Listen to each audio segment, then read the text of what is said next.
Kirsten Gillibrand officially announcing her presidential run. A lot of people expected that she would do that. The New York senator is now the 13th Democrat to officially join the crowded 2020 field. It could be more. Expected to be more. Our next guest has spoken personally with most of these key contenders. He's Robert Wolf, a former economic advisor to President Barack Obama, founder and CEO of 32 Advisors. He joins me now with a little bit of insight. Good to see you, sir. And a Fox News contributor. And a Fox News contributor. There were so many things to name about you. That's what you guys like to put. And a Duke fan as well. So we should put that on the table. There you go. You advised President Obama. That's when I met you. Let's go through each of these who are sort of hot right now. Yeah. Gillibrand officially getting in. We raised a few moments ago some of the downsides for her on the sexual harassment issue, what happened in her office. What are some of the good things for her? I mean, Senator Gillibrand was really at the forefront of the Me Too movement. She's had this off-the-sidelines pack where she's helped women run for office over the last nth years. I mean, I think she's going to do really well in a place like New Hampshire. You know, she has checked off the boxes of the progressive type of things like climate change and gun reform and immigration needs, but also, you know, she's from a rural area in upstate New York. I think I may be mistaken, but she got more votes than any New York candidate has, you know, since I can recall. I mean, so she can play, I think, both the progressive side as well as the moderate. But she's getting into a race now where Beto O'Rourke seems to be getting a lot of people swooning. Let's look at this quick media montage and react. He is in. Beto O'Rourke's announcement that he's entering the 2020 race will shake up the Democratic primary. Bring up all this energy and really excite people. He's had a glowing start. His Senate candidacy winning the endorsement of celebrities like Beyonce. Seeing him is like, it's like a Jesus Christ superstar seeing this guy in front of people. He's got that celebrity aura about him. Jesus Christ superstar. I mean, I should just not say anything because anything I'm going to say is less than that. I spoke to Beto on Thursday. We had a great call, and what was the substance of that? What was he saying? It was really kind of a get-to-know-each-other call. It's the first time I've spoken to him. We've had email exchanges in the past. I'm going to see him shortly. Listen, in our party, okay, the Democratic field, we have not actually elected a president over the age of 53 since before John Kennedy. We like an aspirational, ambitious candidate. I think there's an incredible amount of electricity around Beto. But is there a gap in experience? You know, we have to redefine what experience is. I'm not here to talk about President Trump's experience. I mean, he was his own brand, and people knew him. I think actually making sure you can get the grassroots to come out, being an exciting candidate. You know, in the Democratic Party, like I said earlier, Ed, there are certain boxes you have to be for. There's 4 or 5 boxes. All 15 or 13 of the candidates check those boxes. Then I think it goes down who can run a campaign and who can be really, in my opinion, the best on the economy. And you have to be a strong commander-in-chief. Well, somebody who might be a strong commander-in-chief with foreign policy is Joe Biden. Also bills himself as a working-class hero. Quickly, I want to show you some conservative bills he supported. Comprehensive Control Act, 84. Anti-Drug Abuse Act, 86, 88. The crime bill, which became very controversial with the left, from 94. Defense of Marriage Act. He's flipped on gay marriage. Iraq War as well. Bankruptcy reform bill. There's been a lot of chatter about that. My point being, he has a record. Some on the left are going to assail it. You know Vice President Biden very well. What's your sense about whether he's waiting too long? Does he need to get in? What's the deal? So there's a few different things to unwrap there. One, I don't think he's waiting too long. When you have name recognition, you know, really time is your friend, not your enemy. And remember, this time in 2007, Obama was at like 3 or 5%. Hillary was at 65%. Today, no one's really over 20%. And name recognition right now at inception's kind of key. It's a holding place. So someone like Vice President Biden and Bernie Sanders, they're going to be at 20+%. Because but how does he get the left on board? Because it might be a different Democratic Party. So it's very straightforward. The most important thing is going to be, who do we think can beat President Trump? Today, most people think Joe Biden is the strongest candidate in the general election. That being said, as you said, you pointed all those things. Getting through a primary is going to be incredibly difficult for those who are more moderate. I think we're going to have our own debate. I'm struggling with myself as we chatted before who I'm going to pick because, you know, listen, I'm a big fan of Joe Biden. I think Kamala Harris is a great candidate. I just spoke to Beto. I'm close with Cory Booker. I mean, so... You know, this is, I think, our own internal debate that a lot of us have not decided who we think is the best overall candidate to get through a Decision primary time for Democrats. Beto O'Rourke and others probably want to have you help them raise some money. We'll see who you decide on and who Democrats decide on. Robert Wolf, we appreciate it. Thanks for having me on, Ed. All right. So as Democrats' criticism over Congressman Ilhan Omar's anti-Semitic comments start to diminish, one lawmaker from Omar's home state of Minnesota says her comments should not be ignored. Minnesota State Representative Mary Franson joins me now. Welcome, Representative. Thank you. Thank you. So let's talk about this. First of all, how is Minnesota taking all of this? I mean, this is sort of a national story, but is Minnesota embarrassed about these comments? Well, I don't know. It depends on where you live in the state of Minnesota, I suppose. Her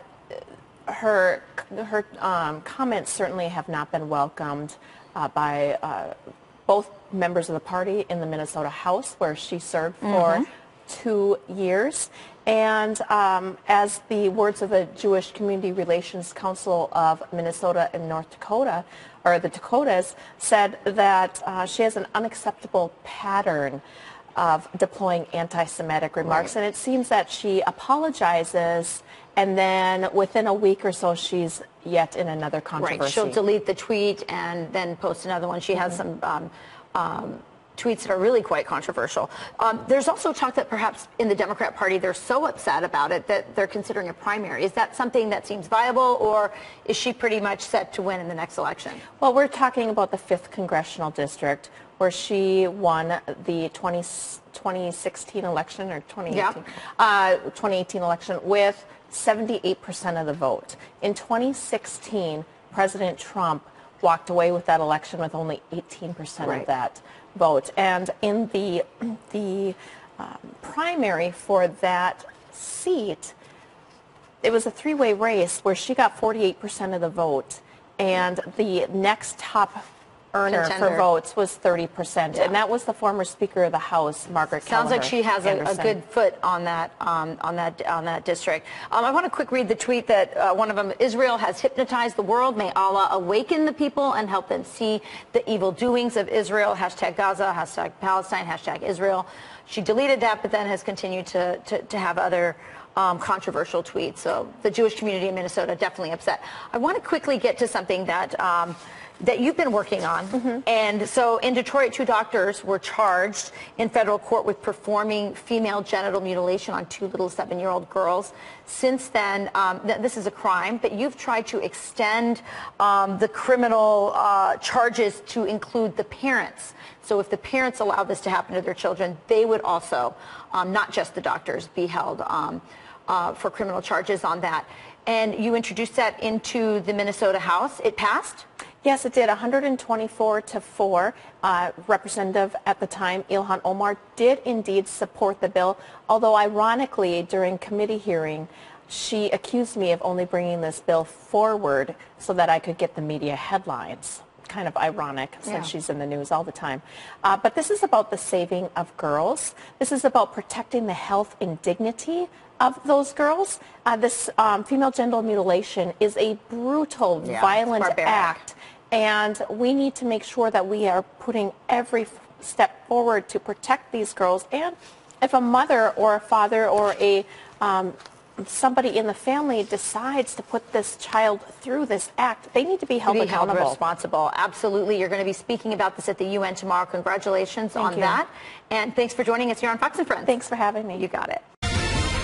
2020 Democratic presidential candidates hitting key battleground states for St. Patrick's Day. Former Texas Congressman Beto O'Rourke in Iowa and Washington Governor Jay Inslee set to start an event in New Hampshire. We're looking at that live shot right there. Several others holding events this evening, including Senators Amy Klobuchar and Senator Bernie Sanders, as well as former Vice President Joe Biden. Joining me now is Hannah Trudeau. She's the staff correspondent for the National Journal. Hannah, that's a lot of people there we're talking about. So, of the many Democratic hopefuls at this early stage of the race, who has the luck of the Irish with him or her? Well, it's hard to say who has the luck of the Irish, but it's easy to see who has the media attention at the moment, and that is former Texas Congressman Beto O'Rourke. He has been, as you mentioned, in Iowa. He's doing a 3-day swing there. He was in Waterloo earlier today, and he's just one of 6 Democratic hopefuls, 2020ers, who have been making the rounds to early voting states. Iowa is just one of them. Cory Booker is also there. As you mentioned, Amy Klobuchar is doing an event tonight. And also in New Hampshire, Washington Governor Jay Inslee, New York Senator Kirsten Gillibrand, and Senator Bernie Sanders is heading off to Nevada, the first early voting state in the West. So you're going with Beto for the first answer. Let's stick with the St. Paddy's Day references, if you will. It really is all about the green, as in campaign donations. That said, how much time does former Vice President Biden have to officially jump in the race before the big early campaign money runs out? Well, that's the big question with Biden. He shouldn't have a problem with fundraising necessarily. And Democratic strategists that I've talked to over the past couple of years who have really kept an eye on Biden's early moves have said that he doesn't necessarily have the donor problem that other potential 2020 candidates have, in the sense that he doesn't necessarily need to pull from that small donor base that a lot of the other senators and governors are going to have to pull from. That being said, he has to still get in as soon as possible if he wants to get good strategists on his side, if he wants to make his case not as vice president, but as a presidential nominee to voters. And let's get back to Beto. I mean, some might say he's green in the area of campaigning on this high-stakes level, making a novice mistake in his first 2 days in Iowa, joking that his wife has been raising their 3 children, and he says sometimes with my help. And then he apologized last night. At the same time, Beto said that he acknowledged that the truth of criticism, that he said that he has enjoyed white privilege. I mean, so will all of this prove to be, Hannah, a major barrier for Beto, or just a bump in the road? I think you hit the nail on the head. Beto has a lot to figure out. He is a green, to go with the St. Paddy's Day reference, candidate. He is a new candidate. There's a lot of, I think he has something like 30% national name recognition, so he's bound to make a lot of rookie mistakes that somebody like a Joe Biden, who in his day was known as a gaffe machine, might not be making this time around and might be a little more strategic. So Beto, I think to his credit, he apologized for some early blunders and some comments that he made about his wife and his sort of role in the family. But I think a lot of Democratic women are going to be keeping an eye on him, and sort of, as there are multiple female candidates in 2020, I think they'll be keeping him in check a little bit when he says things like this. And then there's South Bend, Indianapolis Mayor Pete Buttigieg announcing today that he has 65,000 donors for his exploratory committee, which gives him a green light to take part in the first Democratic National Committee debate happening in June. So what's your early reporting on Mayor Buttigieg?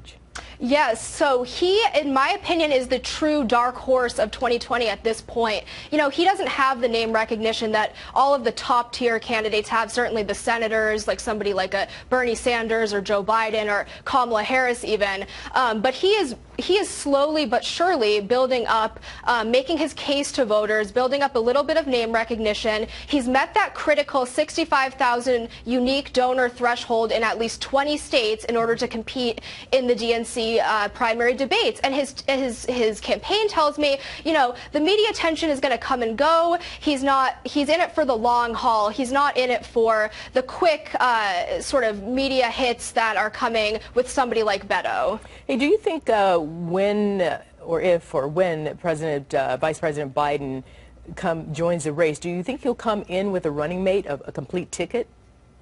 Well, that would certainly be unprecedented. I don't know that he's doing that. I haven't reported on that specifically. But, I think he has a unique chance to pull a potential early running mate with him and say, I might be a 70-something-year-old white man, but look at my younger, potentially younger or even female running mate. And that could be an attractive option for people who see his age and his gender as a barrier for voting for him. I'm not sure that he'll actually go that route, but it could be an interesting avenue for him to pursue. Staff correspondent for the National Journal, Hannah Trudeau, you're off now, I think, off the clock, so you can go out and drink some green beer. Thank you. Thanks, Hannah.